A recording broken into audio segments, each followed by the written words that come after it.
So we evaluate this quantity at the point Q naught and Q1 naught.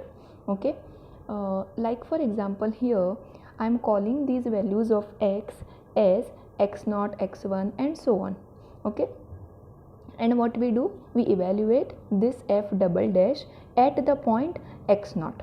In a similar way, whatever values of q we have obtained here, whatever values of q1 we have obtained from this equation, those values I will call it as q naught and this value as q1 naught. Okay, so what we do is we evaluate this quantity at the point q naught and the q1 naught. Okay, by substituting these in this quantity we find out its value. That means we check its sign whether it is positive or negative. Okay, then similarly we calculate what is this quantity, that is differentiating Ca partially with respect to q1 two times. Okay, and then we also calculate what is this, that is differentiating Ca partially with respect to q1 and then differentiate that again with respect to q. So that is called as the mixed partial derivative. Once we have all these three quantities and the sign of this quantity at the point q1 naught and q naught, then what we do is we check the sign of this c square. Okay, so let me call this as a, this as b and this as c. Okay, so what we do is a into b minus c square. Okay, we have got some expression for this quantity, one long expression as we have seen earlier. Then we have got one expression for this quantity also. So we multiply those two minus the square of this expression. Okay, then we will, once we simplify all the terms of this quantity, we will get some equation. Okay, that equation we check the sign of that at these 2 points. Okay, q1 naught and q naught. So in that expression wherever there is q and q1, we will put these values and check its sign. Now if the sign of this expression is greater than 0 and the sign of this which we have evaluated is greater than 0, then we say that these 2 points are the points of minima. Okay, that means the function Ca will attain the minimum value or will have the local minimum at the point q naught and q1 naught. That means at these values which we have got by solving these two equations. Okay, so that is all the theory behind this formula.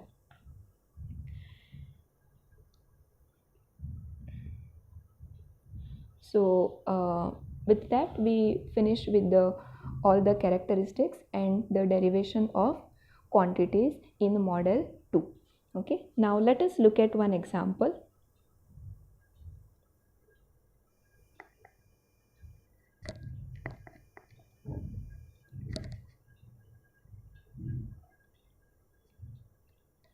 The demand for a certain item is 16 units per period.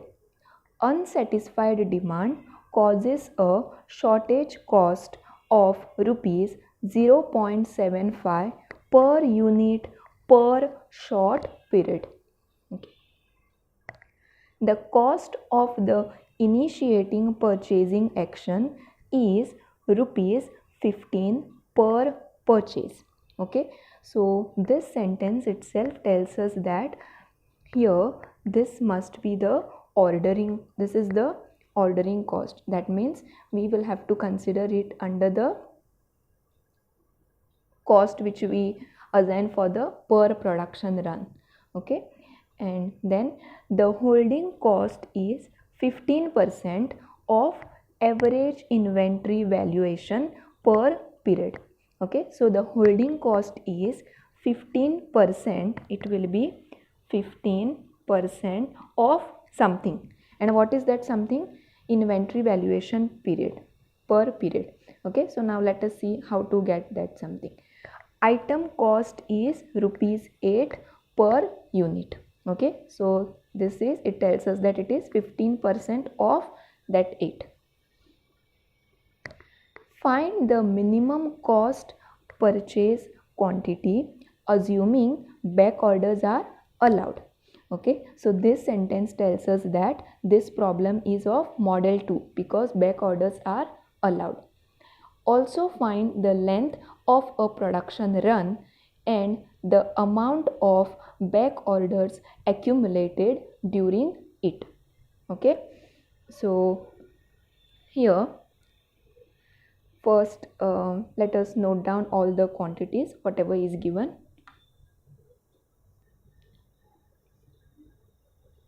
So you can clearly see that, note that time is given as a period and not year, because everywhere they are saying a period. Okay, not what is that period is not mentioned. Okay, so the instead of saying a year they have called it as a period. Okay, so capital D is 16, demand is 16 units per period, otherwise it would have been 16 units per year. Okay, so now here we are saying that demand is 16 units per period.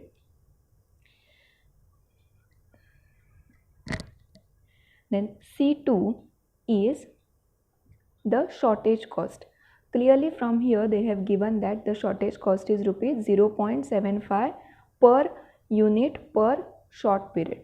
Okay, so per unit per year, I should say per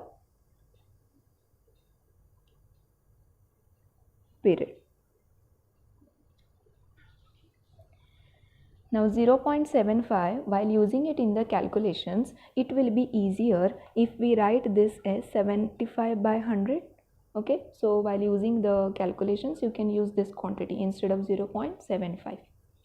Then the next is CS, that is the setup cost. Setup cost is rupees 15. Yes, the rupees 15 per production run. Okay, per production run means what? Every time you order the quantities, okay, or purchase the quantities. At rupees 15 per purchase, and the holding cost, that means C1, is 15% of average inventory valuation per period. 15%, 15 by 100 into 8. That means 8 is the cost of per unit. So it is 15% of this. This much is the holding cost of 1 unit per period. Okay, so for holding 1 unit per period, it costs this much. And now we are asked to calculate, find the minimum cost purchase quantity. Minimum cost purchase quantity, assuming back orders are allowed. Okay, so we want to find out that quantity such that the cost will be minimum. Okay, that means what we want to find out? The economic order quantity, and for that the symbol is Q0. Okay, so we want to find out what is Q0. Now which formula is to be used for Q0? It is this formula, because this is a problem of model 2 wherein the shortages are allowed. Okay, so we have just now derived the formula for Q0, expression for Q0. We write it here and substitute all the values. This will be approximately equal to 32. Okay, so this is the minimum cost purchase quantity. 32 is the minimum cost purchase quantity. Then the next is find the length of a production run. Okay, so in this case, what is the length of the production run? Length means the time. Okay, we have already seen that the length of the production run formula is T0, which is 1 upon N0 Q0 by D. Now we already calculated the expression for answer for Q0, and we also know D. So instead of using this big formula and doing the calculations again, what we can do is use this formula Q naught by D and calculate what is T naught. So here we can use T naught equal to Q naught by D. Okay. Then the next question is the amount of back orders accumulated during it. Okay. So we have the time T naught. T naught is what? In that diagram, those are the production runs. Okay. T naught, then 2 T naught, 3 T naught, and n into T, and so on. Okay. But during that time, till here it was time T1 and here it was time T2. Okay. So in this time T naught, there were some amount of the back orders which we were getting here in this. So this question asks us to calculate the amount of back orders accumulated during that particular time. So that will be nothing but how many goods are required, meaning how many back orders are accumulated, that we want to find out. So what we want to find out is nothing but Q2 naught. Okay, that is amount of back orders during a production run, only during one production run. So what is that Q2 naught? Q2 naught will be Q naught minus Q1 naught. We already know what is Q naught. We also have a formula for Q1 naught. So once we calculate Q1 naught, we have to subtract it from Q naught and then we will get this answer Q2 naught. Okay, and hence we have got answer for this last question, that is the amount of back orders accumulated during time T naught. Okay.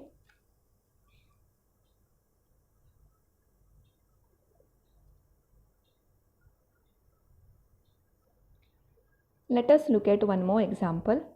A commodity is to be supplied at a constant rate of 200 units per day.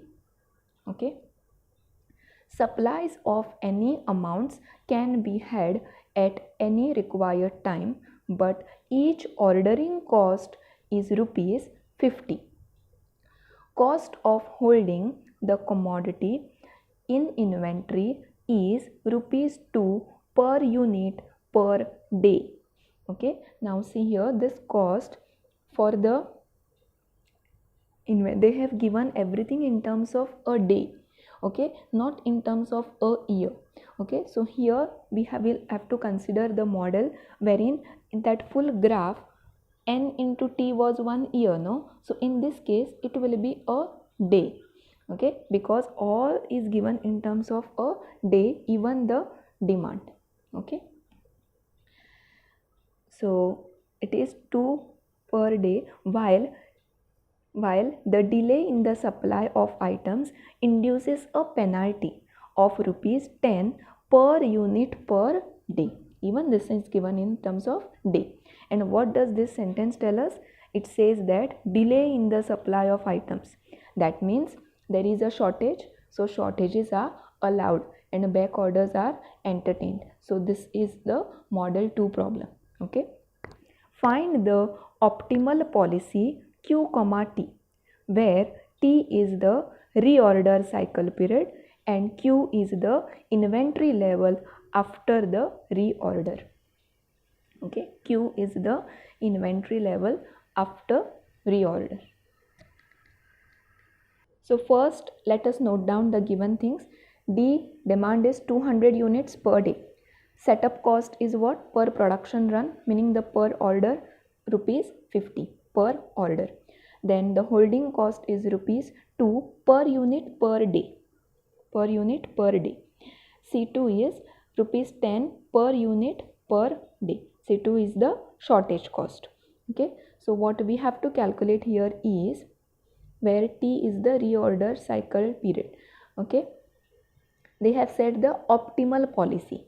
That means it makes this word tells us that we want to find out all the Q naught and T naught. Okay, because these are the optimal values, meaning the economic order quantity and what is the length of the production run. Okay, so T is the reorder cycle period, so we will have to calculate T naught, and for this we will have to calculate the Q naught, and we have the formulas for both these quantities. So you can easily use the formula for that and substitute all the values and get what is the value of Q naught and T naught.